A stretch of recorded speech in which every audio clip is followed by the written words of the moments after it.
Kau Tuhan yang pulihkanku,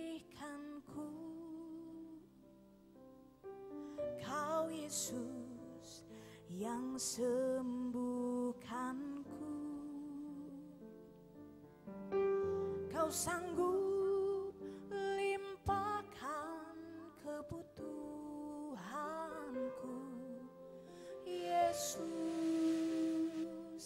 Kau baik bagiku.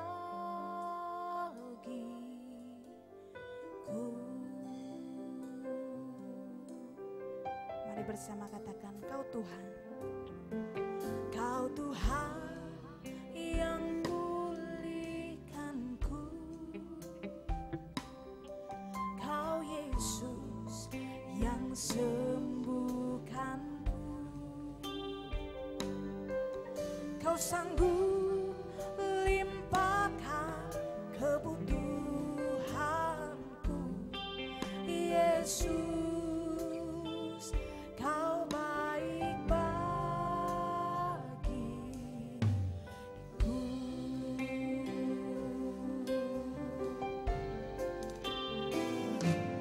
Ku sembah Kau, ku agungkan, Kau ajaib dalam hidupku. Ku sembah Kau, ku agungkan, Yesus. Kau jawabanku. Ku sembah Kau, ku sembah Kau, ku agungkan, Kau ajaib dalam hidupku. Ku sembah Kau, ku agungkan, Yesus. Kau jawabanku.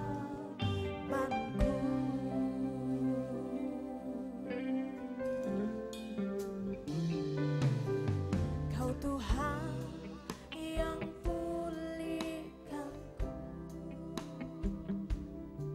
Kau Yesus yang sembuhkanku.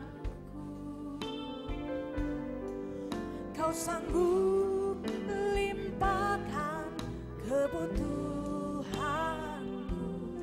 Yesus. Kau baik bagiku.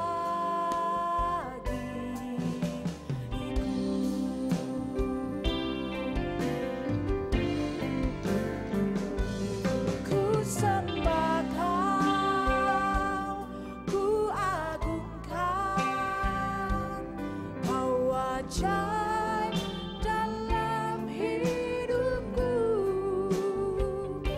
Ku sembah Kau, ku agungkan, Yesus. Kau jawab. Ku sembah Kau, ku sembah Kau, ku agungkan, Engkau ajaib dalam hidup kami, Tuhan.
Sungguh nama Engkau sangat dipuji-puji. Sungguh hanya Engkau Yesus yang layak disembah.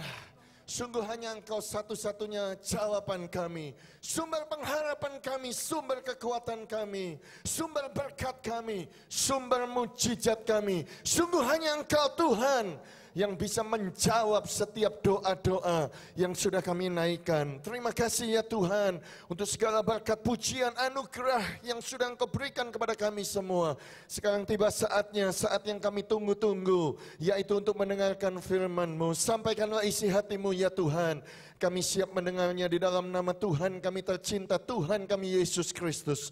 Sama-sama katakan, amin. Tepuk tangan sekali lagi buat Tuhan kita. Haleluya. Amin. Silakan Bapak Ibu untuk duduk. Puji Tuhan. God is good. And all the time. Haleluya. Saudaraku, alangkah baiknya saya masih melihat banyak bangku yang kosong. Saya tahu ini libur panjang. Kalau di Australia itu long weekend. Jadi banyak yang keluar kota. Tapi alangkah baiknya kalau saudara-saudara yang di belakang, misalnya 10 baris di belakang bisa perlahan-lahan bangkit berdiri dan maju ke depan, duduk isi bangku yang di depan, saudara bisa. Supaya lebih enak begitu komunikasinya, supaya saya tidak melihat saudara jauh begitu. Amin. Ya, terima kasih. Kalau bisa saudara bisa bangkit berdiri, isi bangku yang agak ke depan begitu. Terima kasih, Tuhan memberkati. Haleluya. Puji Tuhan. Haleluya. Senang sekali bisa ada di kota Surabaya, kota di mana saya dilahirkan, di gereja Betani, gereja yang saya juga dilahirkan secara rohani. Saudara-saudaraku, tanggal 1 kemarin, minggu yang pertama di tahun 2012, minggu paginya saya berkhotbah di tempat ini, ya. Minggu malamnya berkhotbah di Nginden, dan seperti yang saya sampaikan, saya transit. Tanggal 2 saya pergi ke Israel, kemudian di Holy Land. Satu berkat Tuhan, saya sempat mengunjungi kampung Betani, rumah Maria, Marta, dan Lazarus. Sempat melihat kubur yang kosong, kuburnya Lazarus juga di Betani. Kemudian kami pergi ke Asia Minor, melihat Konstantinopel, tempat pusat kekristenan zaman dulu di abad yang ketiga. Kemudian kami turun ke Troas, kemudian ke kota-kota di mana 7 gereja wahyu, mulai dari Pergamus, Smyrna, kami turun lagi ke Efesus, Laodikia, kemudian kami melihat Philadelphia, Tiatira, Sardis, kami melihat makam Rasul Yohanes, makam Rasul Filipus, dan sempat melihat benda-benda kudus, saudaraku, yang dikuduskan di sana, karena di Istanbul sekarang, di Istana Sultan itu ada jubah Nabi Muhammad, dan banyak benda-benda, kunci Ka'bah dan lain sebagainya disimpan di sana, termasuk saudara-saudaraku tongkatnya Musa, termasuk pedangnya Daud waktu selain Goliat, termasuk topi daripada Yusuf dan lain sebagainya. Wow, kami terpesona, saudaraku. Rasanya kepingin dicuri saja tongkatnya, bawa pulang Surabaya, belah lautan begitu, saudara-saudara, pakai tongkatnya Musa. Wow, perjalanan yang luar biasa. Saudara-saudaraku, saya baru tiba di kota Surabaya tanggal 17 Januari kemarin. Ya, ada waktu diistirahat di kota Surabaya sebelum pulang ke Australia. Begitu landing di Surabaya, BlackBerry saya bunyi, saudara-saudara. Saya melihat ada email masuk, ada berita yang dikabarkan di media massa yang ditulis oleh James Davis. Beliau itu co-founder dengan Billion Soul, ya. Jadi jiwa, 1 miliar jiwa dengan almarhum Bill Bright. Beliau pemimpin daripada Second Billion, ya, miliar yang kedua begitu. Beliau menulis satu artikel, saudaraku, yang disebarkan di 165.000 gereja, saudaraku, di seluruh dunia yang terdaftar dalam networknya.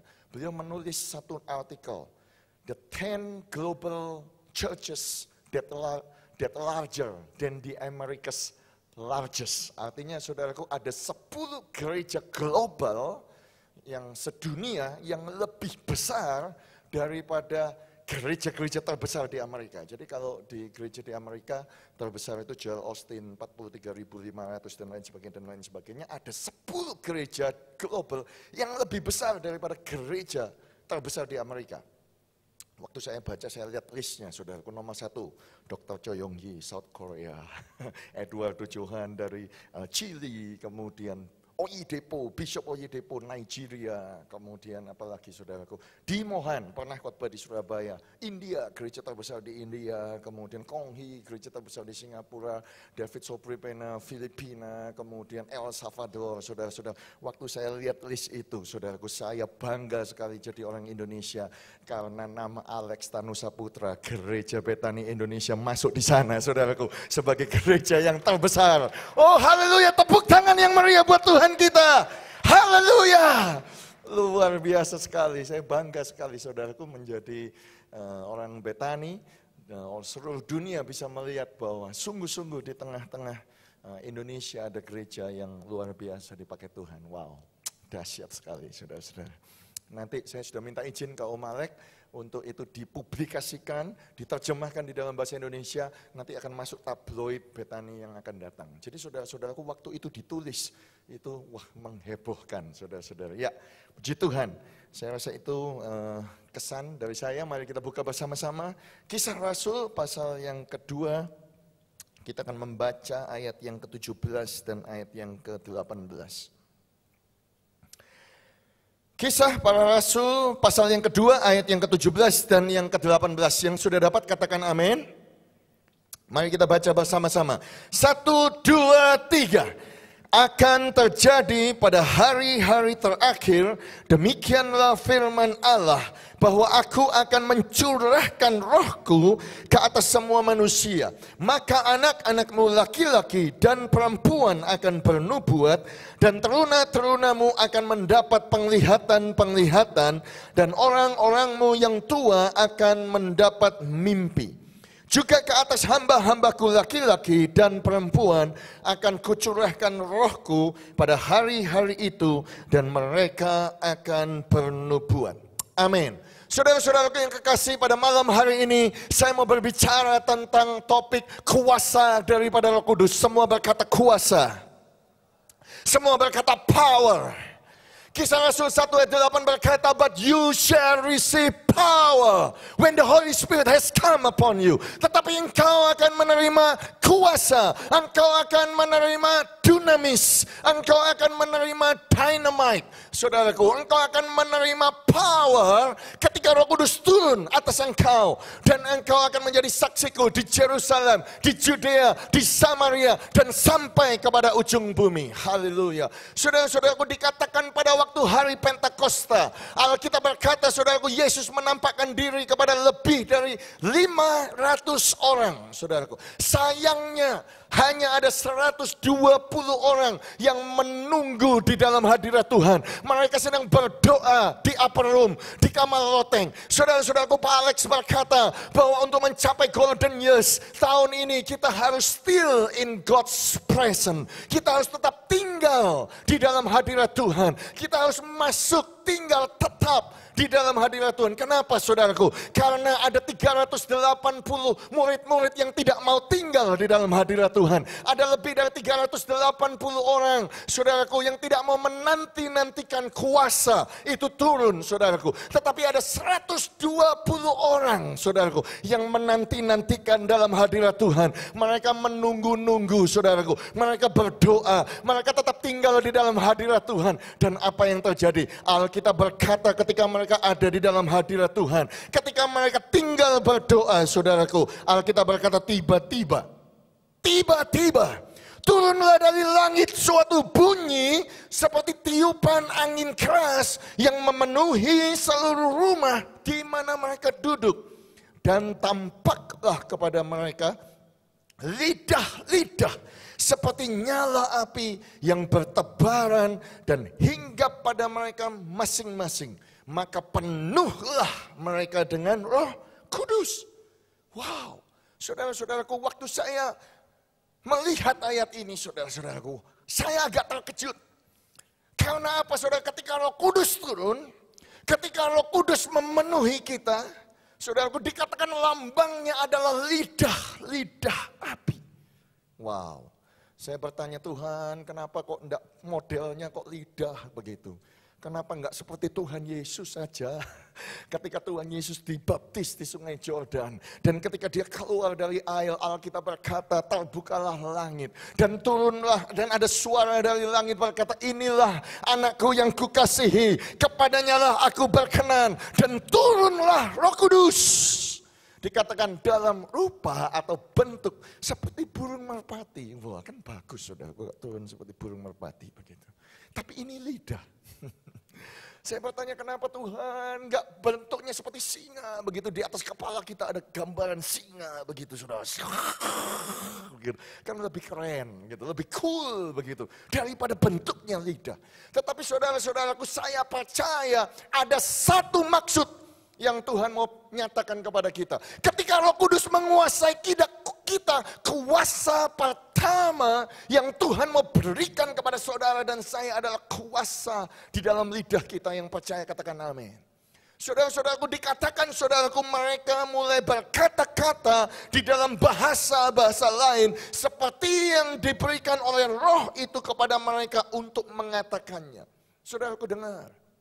Ketika engkau tinggal di dalam hadirat Tuhan, ada kuasa yang Tuhan mau berikan kepada saudara, yaitu the power to control your tongue. Tiba-tiba mulut saudara bukan lagi di dalam kuasa saudara. Mulut saudara mulai di dalam kuasa daripada Roh Kudus.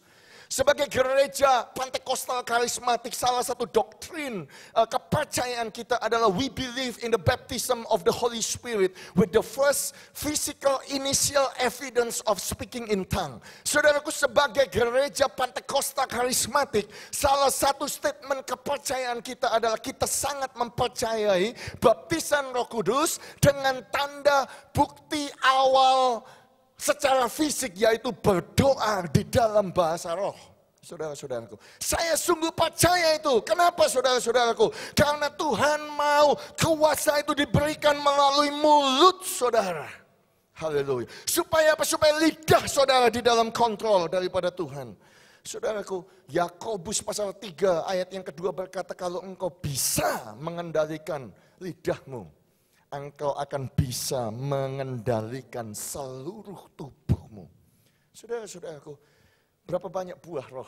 Kasih, sukacita, damai sejahtera, kesabaran, kemurahan, kebaikan, kesetiaan, kelemah lembutan, penguasaan diri. Saudaraku, kenapa orang tidak bisa menguasai dirinya? Karena saudaraku, ada satu yang perlu mereka kuasai, yaitu lidah mereka. Sayangnya saudaraku, Alkitab berkata bahwa tidak seorang pun berkuasa menjinakkan lidah.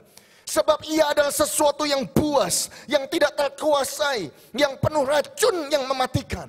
Saudaraku, dikatakan kita nggak sanggup menguasai lidah kita ini. Itu sebabnya kita perlu kuasa Roh Kudus. Itu sebabnya kita perlu dikuasai oleh Roh Kudus. Sebab ketika Roh Kudus menguasai tubuh kita, bagaimana caranya Roh Kudus bisa menguasai tubuh kita? Ketika dia menguasai lidah saudara dan lidah saya. Yang percaya katakan amin. Saudara-saudaraku, saya tidak akan membahas tentang bahasa roh, tetapi saudaraku, saya akan membahas tentang the power to prophesy.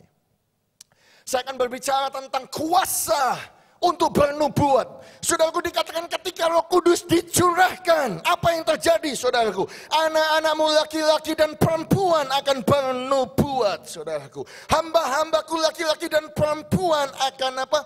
Bernubuat. Semua berkata bernubuat. Beritahu sebelah saudara, engkau akan bernubuat. Haleluya. Saudaraku, maksudnya apa? Saya tidak bermaksud saudara menjadi peramal, meramalkan sesuatu. Saya tidak bermaksud berkata saudara memprediksikan sesuatu. Itu bukan nubuatan saudaraku di dalam perjanjian baru. Saya percaya nubuatan di dalam perjanjian baru itu seperti yang ditulis oleh 1 Korintus pasal 14 ayat yang ketiga, menasehati, membangun, menghibur. Artinya apa saudaraku? Artinya speaking positive, powerful word of God about your future. Artinya berbicara firman dari Tuhan yang positif, yang penuh dengan kuasa tentang masa depanmu. Wow. Itu kuasa yang Tuhan mau berikan kepada saudara. Itu adalah indikasi, tanda-tanda engkau dipenuhi oleh Roh Kudus. Saudara-saudaraku, ketika engkau dipenuhi Roh Kudus, gaya bahasa saudara akan berubah. Saudaraku, cara berbicara saudara berubah. Bahasa yang saudara keluarkan dari mulut saudara bukan bahasa padang gurun. Saudara tahu bahasa padang gurun? Bahasa komplain, bahasa menggerutu, bahasa nggak percaya, bahasa nggak puas, bahasa aduh sakit, tidak ada jalan keluar, bagaimana ini. Saudaraku, itu adalah bahasa manusia yang ada di dunia ini.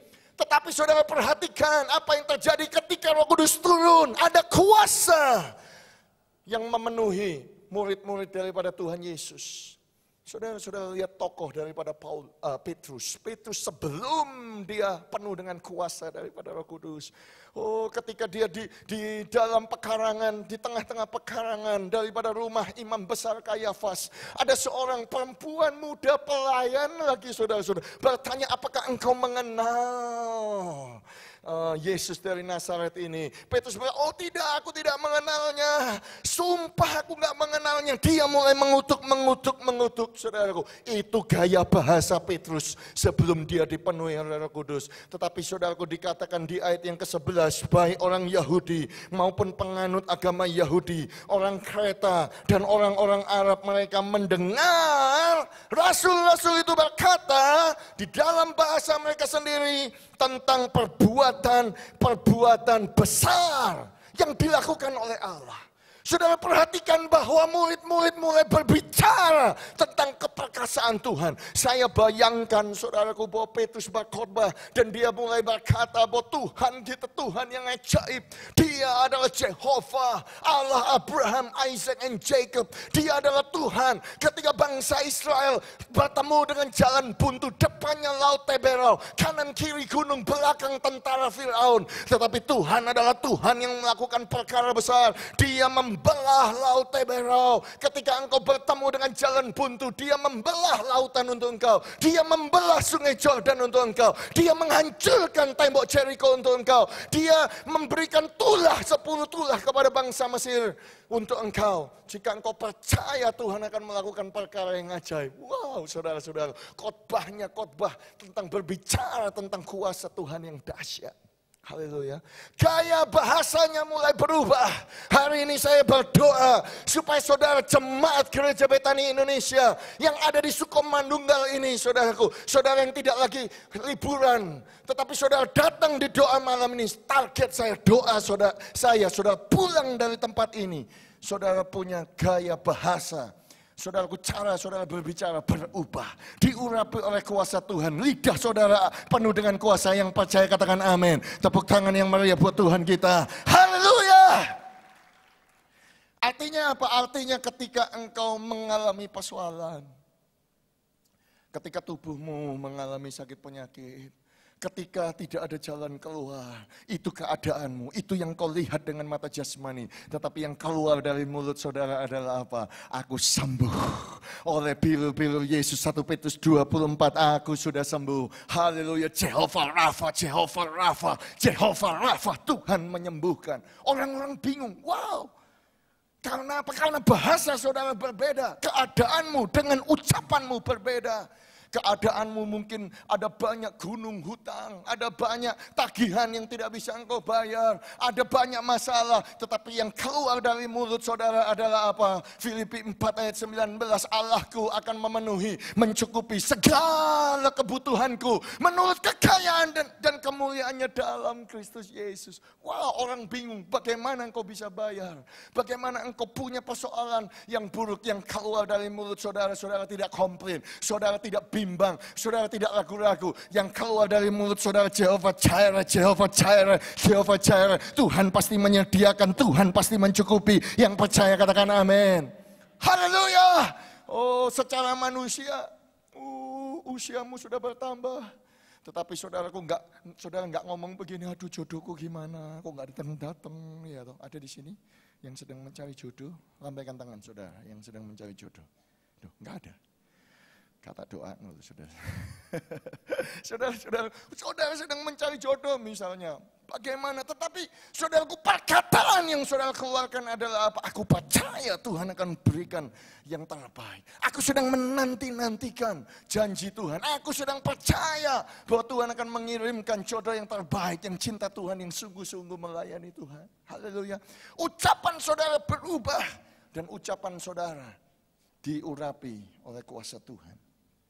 Saudaraku, ada satu artikel yang saya baca, ini kisah nyata yang terjadi di daerah Pasifik, saudara, Kepulauan Pasifik.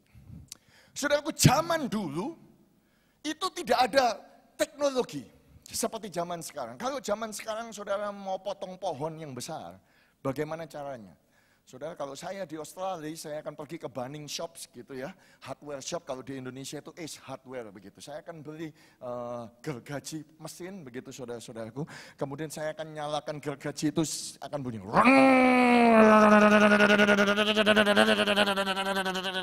Dalam berapa menit pohon itu akan tumbang, saudara-saudaraku. Gampang sekali, ya toh?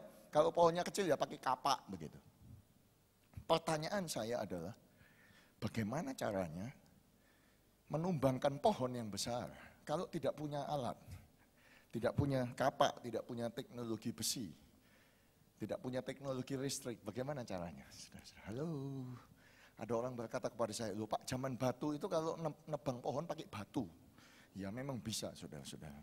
Tetapi waktu saya membaca artikel ini, luar biasa. Mereka punya cara yang khusus. Caranya bagaimana, saudara? Mereka kumpulkan penduduk desanya. Mereka bertanya, misalnya Bapak bisa ngomong bisa ngomong tanpa berhenti itu berapa jam? Saya tanya, Pak. Ini kan sedikit toh, jadi boleh ya, break sedikit. Kira-kira Pak berapa? Berapa jam? Berapa menit? Hah? 10 menit, oh sedikit. Kalau Pak bisa berapa lama? Ngomong terus nggak berhenti. Hah? 4 jam, oh sedikit ya. Kalau Anda? Hah? Sedikit ya. Saudara-saudaraku, mereka mulai bikin roster, saudara-saudaraku. Semua di roster. Karena dia cuma sedikit, cuma bisa 4 jam, 10 menit dipanggil, saudaraku. Anggap ini pohon yang gede, saudara. Tugasnya apa? Maki-maki pohon. Pohonnya dimaki-maki. Kamu goblok, kamu mati, sudah nasibmu mati. 10 menit kemudian dia cuma kuat 10 menit, ganti Pak 15 menit. Saudaraku, 15 menit ganti sebelahnya. Saudaraku, dan saudaraku, kalau itu dilakukan selama 24 jam non-stop, selama 30 hari 1 bulan, pohon itu mati, tumbang sendiri. Loh, kok diam, saudaraku? Kok ketawa? Nggak percaya? Ayo kita coba, mau? Ini zaman dulu, saudara-saudara. Kalau sekarang memang betul, sudah ada research-nya ya. Mereka ada profesor dari Jepang, saudaraku ya. Mungkin saudara sudah baca di internet, di air yang dikasih tahu pohon dan lain sebagainya, dimaki-maki, dikasih perkataan kotor. Saudara-saudaraku, waktu saya membaca artikel itu dikatakan demikian, menurut para penduduk, hal ini selalu pasti berhasil. Sebab secara teori mereka membunuh roh pohon itu. Saya tahu pohon itu tidak punya roh, saudara-saudaraku. Tetapi waktu saya membaca, saudaraku, artikel ini, itu sungguh-sungguh, saudaraku. Kenapa? Karena apa yang mereka praktekkan, apa yang mereka buktikan, itu menggenapi yang Tuhan sudah berkata. Sebab apa? Di Amsal 18 ayat 21 berkata, death and life are in the power of the tongue, saudaraku. Kehidupan dan kematian itu dikuasai oleh apa, saudaraku? Bukan manusia, bukan dikuasai oleh makanan, bukan dikuasai oleh cuaca. Dikatakan hidup dan mati itu dikuasai lidah, saudara. Kenapa, saudara-saudaraku? Karena Alkitab menjelaskan di Yakobus 3 ayat yang ke-10. Dari mulut ini bisa keluar berkat, dari mulut ini bisa keluar kutuk.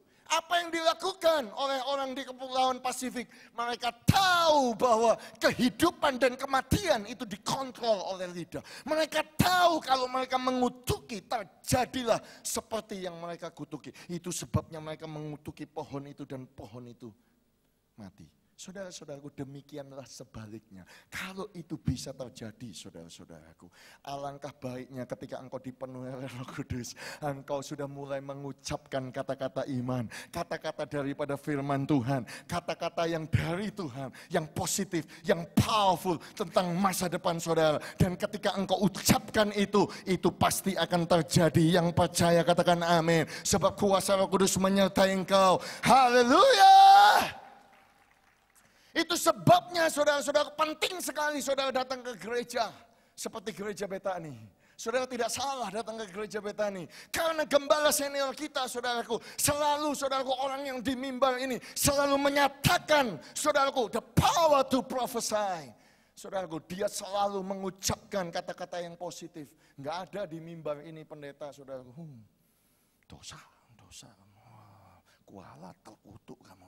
Begini-begini enggak, saudara-saudara. Selalu dari mimbar ini saudara mendengar satu kata-kata nubuatan, percayalah bahwa jalanmu tidak pernah turun tapi naik. Percayalah sebab engkau di atas dan bukan di bawah. Percayalah engkau adalah kepala dan bukan ekor. Percayalah berkat Tuhan menyertai engkau. Percayalah bahwa engkau akan keluar sebagai orang yang menang, bahkan lebih daripada pemenang. Percayalah engkau akan diberkati, engkau akan menjadi kaya, bahkan kian lama kian kaya, bahkan menjadi amat sangat kaya. Percayalah umur panjang ada di tangan kananmu, di tangan kirimu ada kekayaan dan kehormatan. Engkau akan berhasil, engkau akan sukses.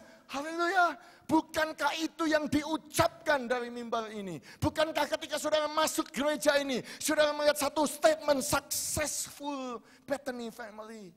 Wow, bukankah itu satu perkataan nubuatan bahwa setiap saudara yang datang di gereja ini, saudara menjadi keluarga Betani yang sukses dan berkemenangan. Apa yang kau kerjakan dibuat Tuhan berhasil. Yang percaya katakan amin. Sorak-sorai untuk Tuhan kita. Haleluya.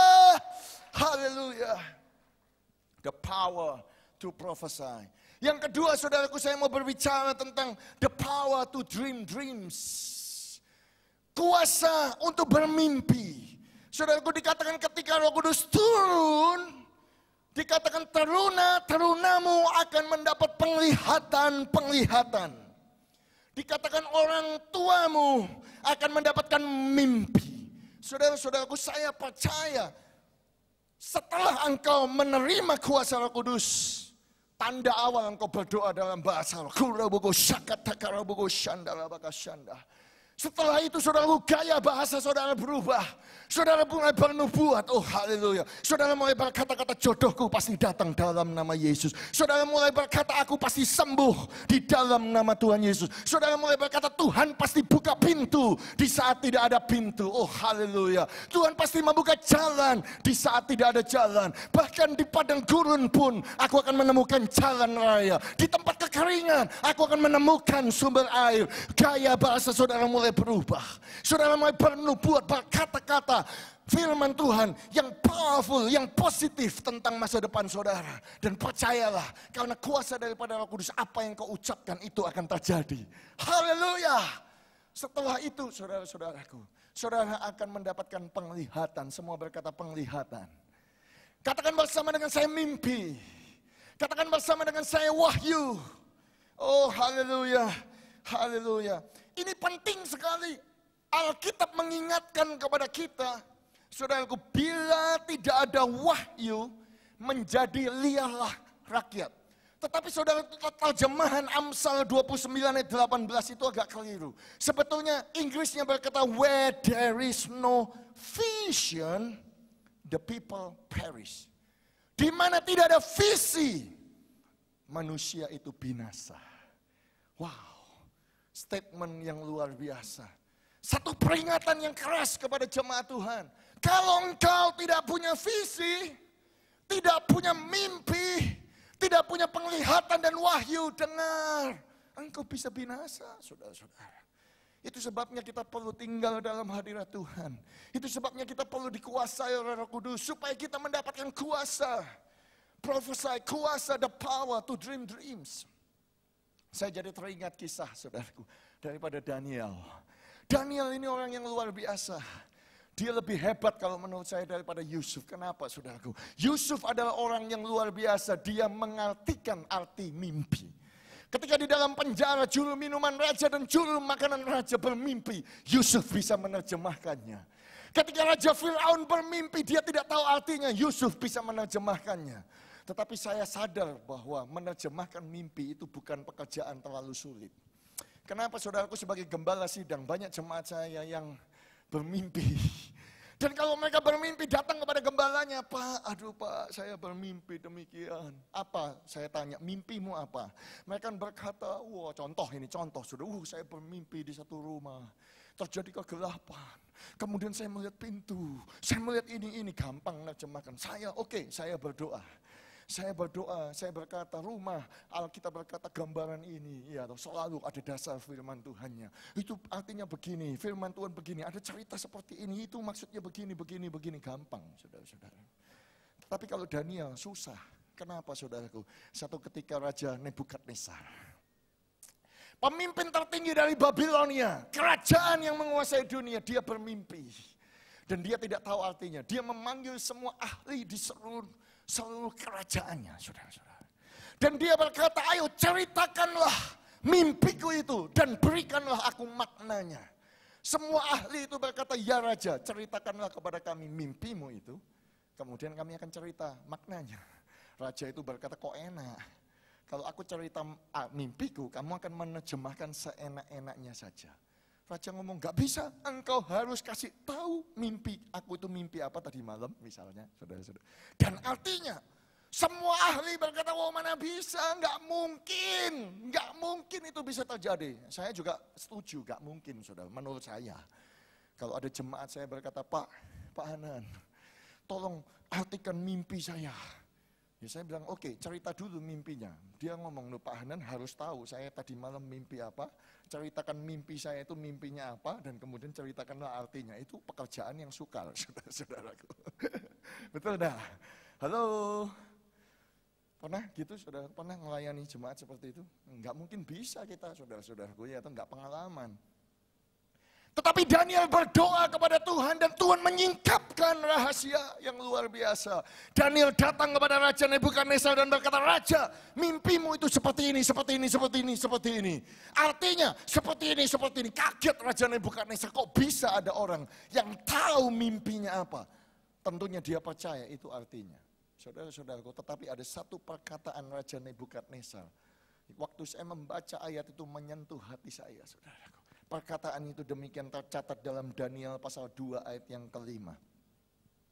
Tetapi Raja menjawab para kasdim itu, aku telah mengambil keputusan, yakni jika kamu tidak memberitahukan kepadaku mimpi itu dengan maknanya, maka kamu akan satu dipenggal-penggal, dua rumah-rumahmu akan dirobohkan menjadi timbunan puing-puing. Saudara-saudaraku, saya mendengar satu suara daripada Roh Kudus berkata, kalau engkau tidak punya mimpi, engkau tidak punya visi, dengar, engkau hidupmu akan seperti dipenggal-penggal dan rumahmu akan dirobohkan seperti puing-puing.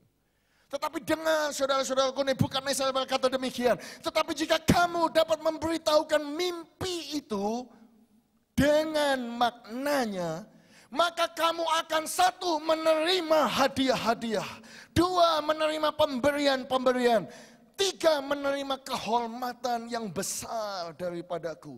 Oleh sebab itu beritahukanlah kepadaku mimpi itu dengan maknanya. Give me the dream. Oh haleluya. Saudara, kalau saudara izinkan saya menjadi ahli dokter forensik. Saudara tahu apa itu? Orang yang melakukan otopsi jenazah. Kalau ada tubuh mayat yang mati, saudara, dan polisi kepingin tahu sebabnya kenapa terjadi kematian dan ngecek, saudara. Forensik bisa tahu, ahli otopsi bisa tahu. Dari demikian. Saudaraku, kalau saya ditemukan dengan jemaat yang berkata demikian, Pak, apa yang menyebabkan saya tidak bisa menyala-nyala? Saya tidak bisa sungguh-sungguh dalam hidup. Saya kehilangan arti kehidupan. Malas, tidur terus, tidak bisa kerja dengan baik, punya karakter yang tidak baik, bingung, bimbang terus, tidak punya iman akan masa depan, tidak tahu arah hidupnya mau kemana. Dengar saudaraku, kalau saya diizinkan mengadakan otopsi secara rohani. Saya mau sampaikan persoalannya, akar persoalannya adalah karena engkau tidak memiliki mimpi. Engkau tidak punya visi apa yang terjadi. Hidupmu akan dipenggal-penggal dan rumahmu akan seperti puing-puing. Tetapi kalau engkau punya mimpi dan punya visi, engkau akan diberkati. Engkau tahu arah kehidupanmu.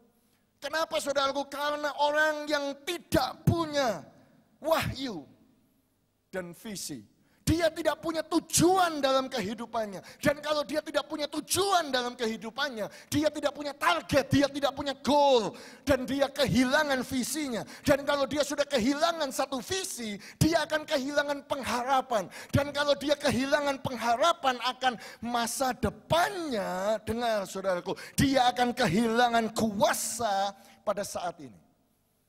If you lost the hope for the future, automatically you will lose the power at present. Halo.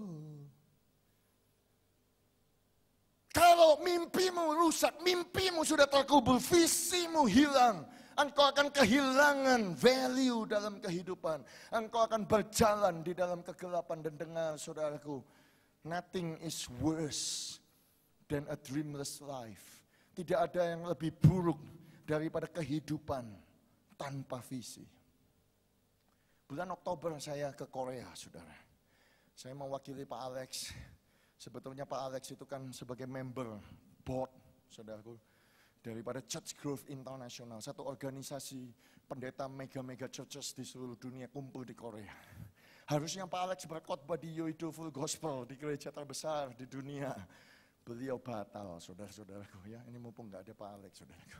Last minute batal, saudara. Terpaksa saya berangkat sendirian, saudaraku, ke Korea. Waktu saya di Korea, saudaraku, saya melihat Dr. Choi Yong-hee. Wow, saya terkagum-kagum dengan beliau, usia 77 tahun. Punya penyakit Parkinson, saudara. Saudara tahu Parkinson? Saudaraku. Tetapi waktu beliau pegang mikrofon di mimbar, saudaraku, dia mengajak jemaatnya, dia mulai berkata, katakan bersama-sama, saya bahagia, saya bahagia, saya sehat, saya diberkati, saya kaya, saya sukses. Saudaraku, Dr. Joe berkata, saudaraku, bahwa dia terus confess, dia terus bernubuat, dia terus memperkatakan perkataan iman. Bahkan dia berkata, saya terus ngomong bahwa saya akan berkhotbah terus sampai usia 90 tahun. Dan saya tetap keliling dunia, KKL di mana-mana. Wow, it's amazing, saudara-saudara. Dan kemudian beliau berkata demikian, tanda daripada orang dipenuhi Roh Kudus, dia pasti akan download visi daripada Roh Kudus. Dan visinya itu pasti besar, visinya pasti luar biasa, dan semuanya untuk kemuliaan Tuhan. Dan kalau engkau punya mimpi yang kecil, dengar, engkau enggak perlu Roh Kudus supaya mimpimu itu menjadi kenyataan. Tapi kalau itu besar, itu tandanya engkau mendapatkan dari Roh Kudus. Dan itu sebabnya engkau membutuhkan kuasa daripada Roh Kudus. Saudara lihat gereja Betani Indonesia ini lahir daripada mimpi. Pak Alex pergi ke Korea, saudara-saudaraku, tahun sekian, 70 sekian. Saudaraku, waktu saya lihat gedung itu, saya shock, saudaraku. Gedung itu jadi besar demikian. Itu jadi waktu saya lahir, saudara-saudaraku. Sudah besar begitu. Wow, luar biasa, saudara-saudara. Saudaraku, Pak Alex pulang, punya mimpi, punya visi yang besar. Dan saya berdoa supaya engkau masuk waktu engkau tinggal di dalam hadirat Tuhan, engkau mendapatkan kuasa mimpi daripada Tuhan. Apa yang menyebabkan Yusuf bertahan? Saudara-saudaraku, orang teologi berkata, memperkirakan Yusuf usianya 17 tahun. Pada waktu dia dijual oleh saudara-saudara, dimasukkan sumur. Dijual oleh saudara-saudaranya kepada orang-orang Ismail, pedagang-pedagang Midian. Dilelang di Mesir, saudara, dibeli oleh Potifar. Digodai oleh tante Potifar, masuk penjara. Alkitab berkata usia 40 tahun pada waktu dia menjadi Perdana Menteri. Menjadi orang kedua di Mesir. Diperkirakan 23 tahun dia menderita persoalan. Mengalami diperlakukan tidak adil, dilupakan orang, dihina orang. Tetapi apa yang menyebabkan dia kuat? Apa yang menyebabkan dia tidak pernah komplain? Apa yang menyebabkan dia terus percaya? Apa yang menyebabkan dia punya iman? Apa yang menyebabkan dia mempertahankan hidup kudus? Apa yang membuat dia begitu kuat di dalam Tuhan? Sampai ketika dia digoda pun oleh Tante Potifar, dia lebih baik meninggalkan Tante Potifar, saudaraku. Meninggalkan kenikmatan seksual duniawi. Dan rela, saudaraku, menunggu di penjara. Kenapa dia bisa begitu? Karena saudaraku, dia punya mimpi. Karena saudaraku, Tuhan datang kepadanya dan memberikan janji kepadanya. Dia punya mimpi. Dia tahu bahwa Tuhan yang memberikan janji itu setia. Dia tahu bahwa Tuhan yang berfirman itu tidak akan kembali dengan sia-sia. Dia tahu bahwa firman Tuhan, janji Tuhan itu ya dan amin. Pasti akan digenapi. Dia tahu bahwa Allah itu bukan anak manusia yang bisa berbohong. Dia adalah Tuhan yang tidak pernah berbohong. Karena Yusuf tahu, saudara-saudaraku, Tuhan pasti mengenapi janjinya. Dia pegang mimpi itu, dia bertahan. Dia punya purpose, dia punya goal, dia punya target. Dia punya iman. Kenapa? Karena dia punya visi. Saya jadi teringat Abraham. Usia 75 tahun dipanggil Tuhan keluar dari Ur Kasdim. Dia berjalan nomaden, saudara-saudaraku. Hidup berpindah-pindah. 25 tahun lamanya sampai dia melihat janji Tuhan itu digenapi. Kenapa dia begitu kuat? Kitab Roma berkata, saudaraku, Abraham sekalipun dia tahu bahwa tubuhnya sudah amat sangat lemah karena usianya kira-kira 100 tahun. Dan sekalipun dia mengetahui bahwa rahim Sarah sudah mati dan tertutup. Sekalipun dia tahu bahwa itu tidak mungkin dan tidak masuk akal. Namun dia tidak bimbang karena ketidakpercayaan. Tetapi malah ia diperkuat oleh imannya bahwa Allah yang menjanjikannya itu setia dan pasti akan menggenapi janjinya. Kenapa, saudaraku? Karena dia punya visi, dia punya mimpi. Saya bayangkan, saudaraku, ketika dia menanti tidak datang-datang, saudaraku.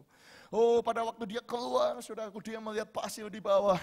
Dia keraba-raba, dia goyang-goyang pasir. Dia berkata, Tuhan, aku lihat mimpi.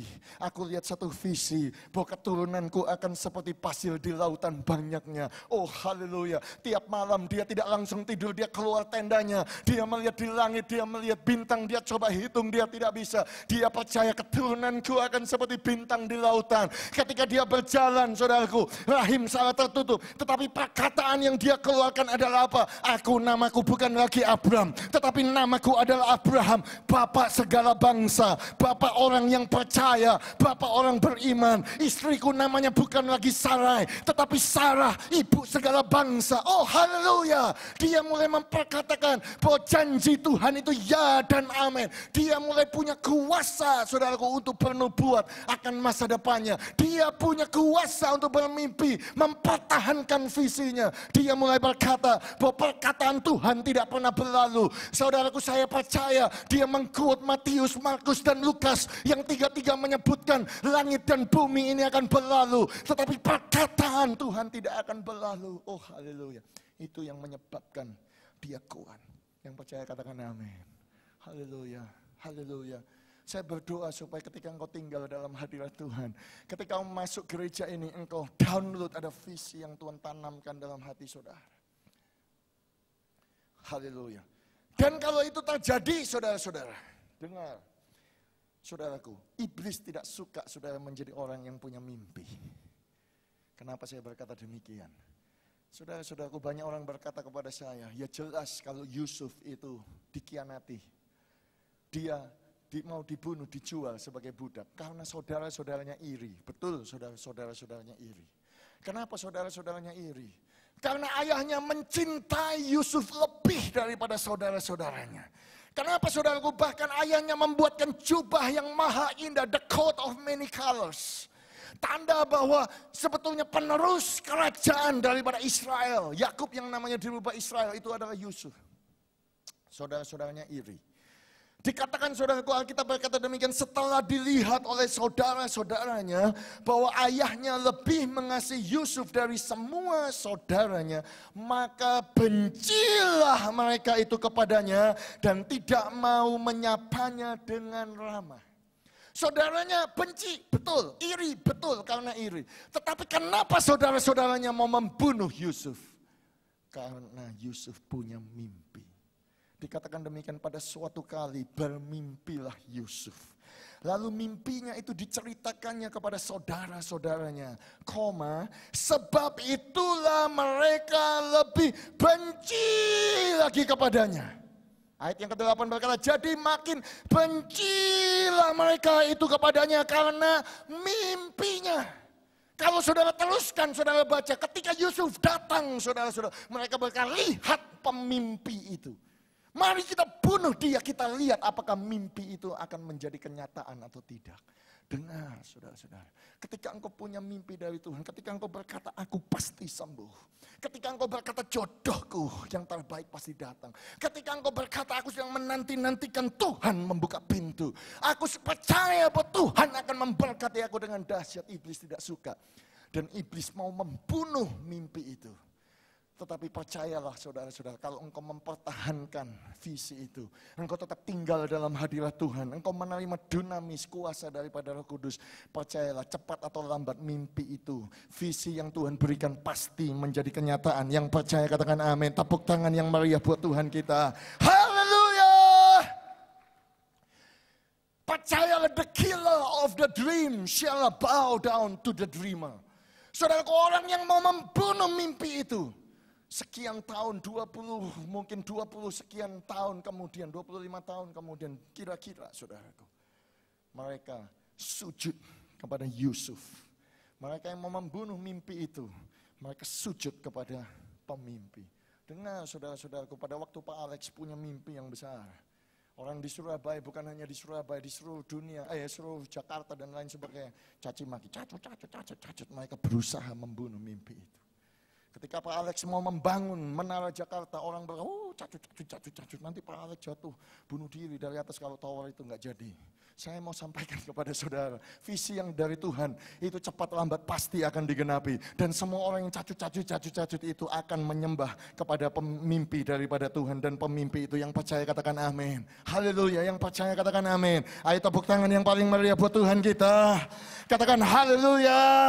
Oh haleluya. Haleluya. Saudara-saudaraku, nantikanlah mimpi itu. Sebab apa saudaraku? Sekalipun mimpi itu, visi itu mungkin tidak langsung menjadi kenyataan. Ketika engkau berkata, aku percaya akan janji Tuhan. Aku percaya akan ada jalan keluar. Aku percaya dia Jehovah Nisi, Tuhan yang memberikan kemenangan. Saudara mulai mempercaya itu, nantikanlah. Kalau itu tidak langsung terjadi, dengar ada janji Tuhan buat saudara. Sebab penglihatan itu, visi itu masih menanti saatnya. Tetapi ia bersegera menuju kesudahannya dengan tidak menipu. Apabila berlambat-lambat, nantikanlah itu. Sebab itu sungguh-sungguh akan datang dan tidak akan bertangguh. Yang percaya katakan amin. Saudara-saudaraku yang kekasih, saya berdoa supaya engkau punya mimpi dan menanti-nantikan itu. Saya jadi teringat kisah daripada Yakub. Dikatakan saudaraku ketika 10 saudara-saudaranya, dia menjual Yusuf ke Mesir. Apa yang dia lakukan? Mereka mengambil jubah yang maha indah itu. Kemudian dikatakan saudaraku mereka menyembelih, perhatikan saudaraku, mereka menyembelih kambing. Bukan domba, kambing, jelas. Setelah mereka menyembelih kambing, saudaraku, mereka mencelupkan jubah itu di darah kambing. Mereka membawanya itu kepada Yakub, saudara-saudara.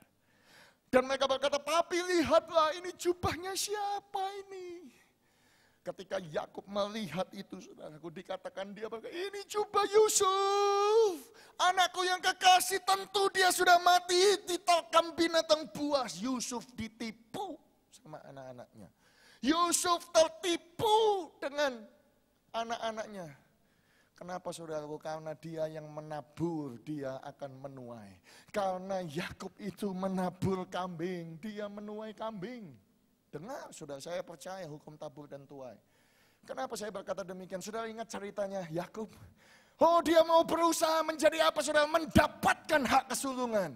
Apa yang dilakukan dia dengan ibunya berkata ambil kambing. Apa yang mereka lakukan? Mereka mengolah anak kambing dan menaruh kulit kambing di tangannya dan di lehernya. Kemudian masuklah Yakub kepada bapaknya Ishak, saudara, yang sudah tua, yang matanya kurang kelihatan. Dan Yakub mulai berkata, inilah anakmu yang sulung, Esau. Sekarang berkatilah aku. Bapaknya berkata, suaranya Yakub, tapi tubuhnya Esau. Yakub berkata, bukan bapak, ini Esau, anakmu yang sulung. Raba tangannya yang ada kulit kambing, lehernya ada kambing. Dia menipu bapaknya dengan kambing, dia ditipu anak-anaknya dengan kambing. Oh, haleluya. Saudara-saudaraku yang kekasih. Ketika Yakub tertipu, saudaraku, dikatakan tentulah Yusuf mati. Dia menaruh imannya, tentu Yusuf sudah mati. Dikatakan dia berkabung, saudaraku. Hatinya berkabung, dia sedih. Dia tidak mau dihiburkan. Saya bayangkan, saudaraku, dia menguburkan jubah itu, saudaraku. Kemudian dia membuat satu kuburan. Saya bayangkan dia membuatkan satu batu nisan, berkata, Yusuf, anakku yang kekasih, 17 tahun mati diterkam binatang buas. Dia berkabung, semangatnya padam. Hidupnya padam, saudara-saudaraku, karena dia kehilangan pengharapan. Tetapi dengar, saudaraku, sekitar 23 tahun lewat kemudian, datanglah 10 anaknya, saudaraku, dari Mesir. 10 anak ini berseru, Dedi, ayah, Yusuf masih hidup. Bahkan dia sekarang yang menguasai negara Mesir. Dikatakan, saudaraku, tetapi ia tidak dapat mempercayai mereka. Sebab hati Yakub telah dingin. Yakub gak percaya lagi, mana mungkin. Kamu jangan guyon ya. Aku sudah melihat ada buktinya. Aku sudah menguburkannya, saudara-saudaraku. Dia kehilangan semangat. Tetapi dengar, ketika dia mulai melihat dari jauh kepulan daripada asap. Ketika dia melihat 10 keledai, ekor keledai jantan, saudara, dan 10 ekor keledai betina yang dimuati oleh gandum, roti, makanan, dan semua tentara kereta yang dijemput, yang dikirim Yusuf. Saudaraku, Alkitab berkata demikian, cukuplah itu, anakku Yusuf masih hidup. Aku mau pergi melihatnya sebelum aku mati. Dikatakan demikian, saudaraku, bangkitlah kembali semangat Yakub. Saya berdoa kepada saudara. Kalau engkau kehilangan pengharapan, engkau kehilangan satu visi, engkau kehilangan semangat, engkau kehilangan tujuan. Tapi kalau engkau punya visi, oh haleluya, dan engkau percayakan mimpi itu, engkau mempercaya itu, saya berdoa supaya semangatmu bangkit. Sebab apa, saudaraku? Sebab percayalah, apa yang Tuhan janjikan pasti akan digenapi. Sebab Tuhan itu bukan manusia yang bisa berbohong. Dia Tuhan pasti akan menggenapi janjinya. Yang percaya katakan amin. Sorak-sorai untuk kemuliaan Tuhan kita. Katakan haleluya. Haleluya, haleluya. Pemain musik boleh kembali, saya mau tutup yang terakhir, saudaraku. The power to do the miracle. Semua berkata sekali lagi kuasa. Haleluya, taruh tangan kanan saudara di dada saudara, katakan aku menerima kuasa daripada Roh Kudus. Katakan amin. Oh haleluya. Ketika engkau menerima dunamis, perkataanmu berubah. Engkau akan bernubuat. Ketika engkau menerima kuasa, engkau punya visi, engkau punya wahyu, punya mimpi. Dan yang terakhir, ketika engkau menerima kuasa, engkau akan melakukan perkara-perkara yang ajaib. Perkara-perkara yang besar. Yesus berkata, engkau akan melakukan yang jauh lebih besar dari apa yang pernah aku lakukan. Berapa banyak yang percaya, lambaikan tangan saudara. Haleluya. Saudaraku, kasih salam kepada sebelah saudara. Engkau akan melakukan tanda ajaib dan mujizat di dalam nama Tuhan. Haleluya. Haleluya. Haleluya. Murid-murid setelah mereka terima kuasa daripada Roh Kudus, mereka melakukan mujizat yang luar biasa. Mereka masuk ke dalam bait Allah, saudaraku, mereka ketemu dengan orang timpang. Orang yang tidak bisa berjalan, mereka berkata emas dan perak aku tidak punya, tetapi di dalam nama Yesus bangkitlah dan berjalanlah. Saudara-saudaraku, murid-murid luar biasa, bahkan bayangannya pun menyembuhkan. Saudara, ada kuasa yang dahsyat. Mereka keliling, saudaraku, ke Asia Minor. Mereka berkhotbah di Efesus. Mereka berkhotbah di stadion yang kapasitas 24.000 saat itu, saudaraku. Mereka mulai berbicara, mujizat menyertai mereka. Saudara-saudaraku, saya mau cerita satu kesaksian sebagai penutup. Agak panjang sedikit, gak apa-apa ya saudara-saudara. Ya, saya di Surabaya tinggal 10 hari lagi, saudara-saudara.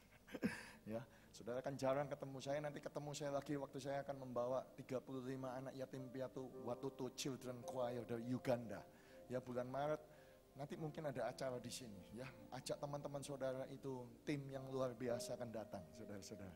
Ya, saudara akan melihat anak-anak yatim piatu tidak punya uang, tidak punya orang tua, tapi mereka keliling dunia menceritakan kemuliaan Tuhan, dahsyat. Nanti cerita itu lain. Tapi saya mau cerita tentang Cambodia. Saudaraku, Cambodia itu negara yang kasihan, yang miskin. Saya punya murid, saudara, murid rohani yang melayani di Cambodia. Sejak tahun 2003 saya ke Cambodia. Pelayanannya Bethany di Cambodia luar biasa, saudaraku. Sekarang ada 12 lokasi tempat worship service. Mereka punya gedung 4 lantai untuk training center. Mereka punya 2 sekolah di Takeo Province dan di Bong Tompon. Mereka punya gedung yatim piatu. Pekerjaan Tuhan diberkati luar biasa. Setiap hari saudaraku memberi makan 200 anak. Sekolah gratis, luar biasa saudara-saudaraku. Tetapi saya nggak mau cerita tentang itu. Saya mau cerita tentang apa yang terjadi sungguh-sungguh di Cambodia yang sudah didokumentarkan dan sudah ditulis bukunya. Cambodia adalah negara yang maju. Phnom Penh adalah kota yang maju tahun 1950-an. Mereka jadi tuan rumah Olimpiade. Tuan rumah Olimpiade, lebih maju dari kota Surabaya dan Jakarta saat itu. Tetapi sejarah saudaraku mencatat ada seseorang yang namanya Pol Pot. Dia bangkit kembali dari Cina, dia orang komunis, dia membantai 3 juta orang Cambodia, saudara. Dia lebih kejam daripada yang namanya Hitler, saudaraku. Dia bunuh banyak orang di Cambodia. Itu sebabnya kalau saudara ke Phnom Penh sampai hari ini, saudaraku, tempat wisatanya adalah apa, saudaraku? Tempat killing field, tempat pembantaian. Di situ ada monumen, isinya semua tengkorak, saudaraku. Siapa yang pernah ke Cambodia? Lambaikan tangan, saudara. Mungkin ada di antara saudara. Oh, enggak ada. Saudara-saudaraku, waktu saya ke sana, saudaraku, saya melihat betapa kasihannya, saudaraku, orang-orang. Karena Pol Pot membantai semua orang yang punya agama, orang yang pendidikan, punya uang, punya jabatan, dibantai semua. Dan saudaraku tahu caranya membantai, membunuh orang itu. Dia bawa tentaranya, saudaraku, ke desa-desa. Kenapa? Karena orang-orang lari ke desa, dikejar, saudara-saudara. Dan kalau dia sampai ke desa, saudaraku, apa yang dia lakukan, saudaraku? Kamu single bisa maju ke sini enggak? Saya enggak cukup panjang. Oh, haleluya. Kamu 3 jejer sini bisa. Nah, saudara-saudara, ini yang mereka lakukan, saudara. Mereka membuat orang-orang berjajar, saudara-saudara. Dan kemudian setelah berbaris, saudaraku, dia mulai tembak satu-satu, saudara. Dor, semua mati, blak, mati. Setelah itu mereka pindah, sudah naik ke truk, pindah dari desa ke desa. Saudaraku, pada waktu saudaraku mereka datang ke satu tempat dan mereka mulai membariskan orang demikian. Mereka mulai melakukan dor mati. Tiba-tiba ketika tiba ke satu wanita, saudaraku, pistolnya sudah mau ditembakkan. Wanita ini, saudaraku, dia berseru, berdoa. Di dalam bahasanya dia berkata, "Oh God who died by execution, save us." Oh Tuhan yang mati dieksekusi, selamatkanlah kami. Saudaraku, ini luar biasa. Kenapa, saudaraku? Di Cambodia itu, saudaraku, itu negara yang dinamisme dan animisme. Mereka menyembah banyak binatang. Mereka menyembah banyak ular, saudaraku. Patung kemerdekaan mereka patung 100 ular. Di mana-mana ular, rumahnya dijaga oleh ular, singa dan lain sebagainya. Saudaraku, tetapi wanita ini, saudaraku, satu ketika dia mendengar ada satu Tuhan, nggak tahu Tuhan namanya siapa, dia lupa, saudara-saudara. Dia nggak tahu namanya siapa, tetapi dia ingat ada cerita yang pernah orang cerita bahwa ada Tuhan yang luar biasa. Tuhan itu datang ke dunia dan pada waktu di dunia ini dia mati dieksekusi dan dia berseru berdoa, "Tuhan, Engkau yang mati dieksekusi, selamatkanlah aku." Saudara, apa yang terjadi? Tentara itu mencabut pistolnya, saudaraku. Kemudian saudara kembali masuk ke truknya, pergi, saudaraku, meninggalkan desa itu. Saya mau sampaikan kepada saudara, mulai baris ini, saudara, sampai baris selanjutnya semuanya selamat. Oh haleluya. Dan saya mau sampaikan kepada saudara, mulai hari itu saudaraku, seluruh penduduk desa itu mulai menyembah, mulai berdoa. Mereka mulai bakar lilin saudaraku. Mereka mulai menyembah bukan lagi ular, tapi mereka menyembah Tuhan yang mati dieksekusi. Wow. 15 tahun kemudian, datanglah seorang hamba Tuhan misionari saudara-saudaraku ke tempat itu. Saya bisa bayangkan kenapa, karena saya pun berkhotbah di desa-desa di alam yang terbuka di Cambodia, di desa demi desa. Dan kemudian misionari ini berkhotbah saudaraku, dengar saudara-saudara, karena begitu besar kasih Allah akan dunia ini, sehingga ia telah turun ke dunia ini dan mengaruniakan anaknya yang tunggal, supaya barang siapa yang percaya kepadanya tidak binasa, melainkan beroleh hidup yang kekal. Kemudian dia berkata, Tuhan ini saking sayangnya kepada saudara dan saya, dia datang menjelma seperti manusia. Kemudian dia ditangkap oleh tentara Romawi yang menjajah saat itu. Dia mulai pecut 39 kali, ditaruh mahkota duri di atas kepalanya, berdarah, diletakkan salib di atas bahunya, dan kemudian dia harus berjalan 14 stasiun jalan Via Dolorosa, jalan daripada penderitaan, datang ke tempat yang namanya Tengkorak di Bukit Kalvari. Dia dipaku tangan kanan, tangan kirinya dipaku di kakinya, kemudian dia mati, dan pada hari yang ketiga dia bangkit. Saudara-saudara, kalau engkau percaya kepada Tuhan dan menerimanya, dan kalau engkau menerima namanya disebutkan Yesus Kristus, dan ketika dia menyebut nama Yesus, dia melihat saudara seluruh penduduk desa itu berlutut, menangis, tersungkur menyembah. Misionari ini bingung, kenapa? Karena dia tidak tahu apa-apa. Kemudian orang cerita kepadanya, Pak, sudah 15 tahun kami menanti Tuhan yang mati dieksekusi. Kami tidak tahu namanya. Sekarang kami tahu namanya. Namanya adalah Yesus Kristus Tuhan. Dialah Tuhan yang sejati. Tuhan yang menyelamatkan bangsa kami, desa kami. Haleluya. Saudara, kalau tepuk tangan, jangan tepuk tangan seperti itu buat Tuhan. Tepuk tangan yang meriah, katakan Hosana, glory, terpujilah nama Tuhan. Haleluya. Mari kita bangkit berdiri saudara-saudara. Saudaraku, apa yang saya sampaikan, kalau ada seorang wanita yang percaya, sekalipun dia tidak tahu namanya saat itu, dia berdoa dan Tuhan menjawab doanya dengan tanda ajaib dan mujizat yang besar.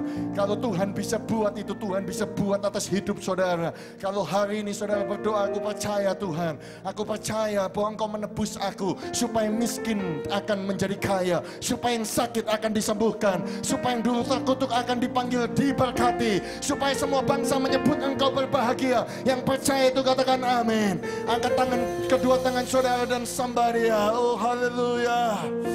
Oh haleluya. Naikkan sebuah pujian. Haleluya. Tuhan, Haleluya, Jesus. Kaulah pengharapanku. Ku percaya hanya kepadamu, Yesus Allah perlindunganku. Engkau yang selalu ku puji. Mulutku penuh dengan pujian kepadamu ya Yesus Tuhan.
kedatangan pujian kepadamu ya Yesus Tuhan.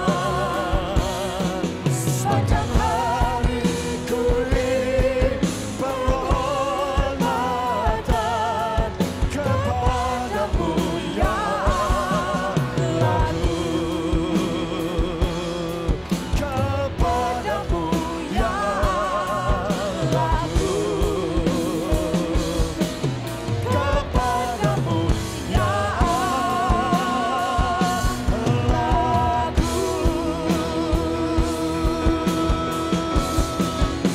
Haleluya. Katakan glory, haleluya. Glory, haleluya. Katakan Jesus. Katakan Hosanna, Hosanna, Hosanna. Oh, haleluya. Haleluya. Mari angkat kedua tanganmu, mulai sembah Dia. Haleluya. Masuklah di dalam hadirat Tuhan. Jadilah seperti 120 orang yang menanti-nantikan Tuhan. Tinggal di dalam kamar atas di loteng di upper room. Oh Ramakashandaramu. Ini Ramashandaramu. Ini Ramu. Jesus. Hallelujah. Ini Ramashono, Ramashane. Mari semuanya angkat pujian. Bawalah ucapan syukur kepada Yesus. Haleluya. Glory, hallelujah. Ini lagu. Shikiti Ramashana. Hallelujah. Shalom. Shikiti Ramashana. Mari berdoa di dalam roh. Karabagashata.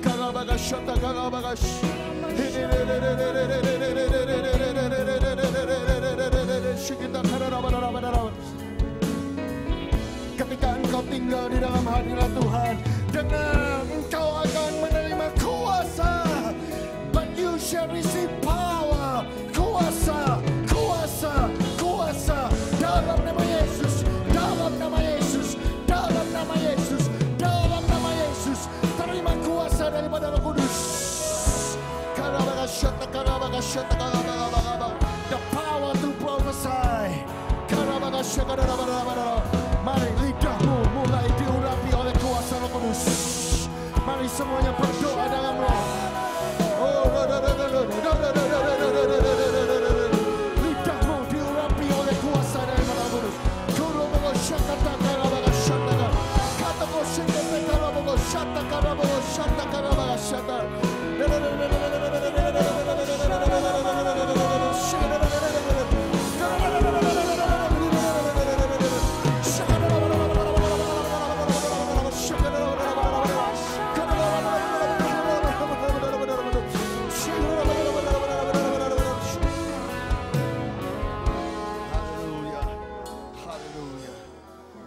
Saya mengundang saudara masing-masing tumpang tangan atas kepala saudara.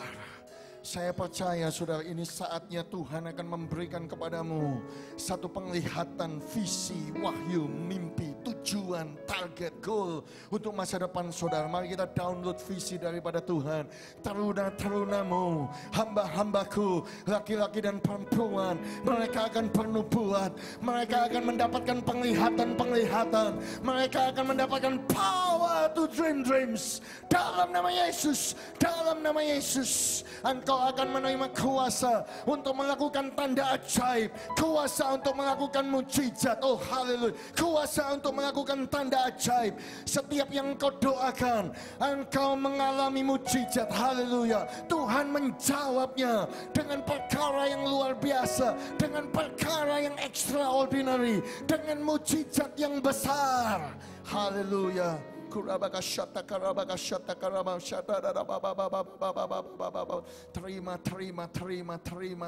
Terima. Dalam nama Yesus, darah Yesus. In the name of Jesus. Tuhan, hamba berdoa supaya Engkau mentransferkan, Engkau mengimpartasikan kuasa, Engkau mengalirkan kuasa-Mu, memenuhi setiap umat-Mu dengan kuasa, memenuhi umat-Mu dengan kuasa. Dalam nama Yesus, dalam nama Yesus. Engkau akan melakukan perkara yang dahsyat. Engkau akan menjadi kepala dan bukan ekor. Engkau akan keluar sebagai orang yang menang, bahkan lebih daripada pemenang. Kesuksesan akan menjadi milikmu. Kesehatan akan menjadi milikmu. Oh, berkat Tuhan akan menjadi milikmu. Sebab Immanuel, Tuhan menyertai engkau. Yang percaya, mari kita sama-sama katakan amin. Mari tepuk tangan sekarang yang paling meriah buat Tuhan kita. Sorak-sorak kemenangan, sorak-sorak kemenangan. Haleluya, haleluya, haleluya.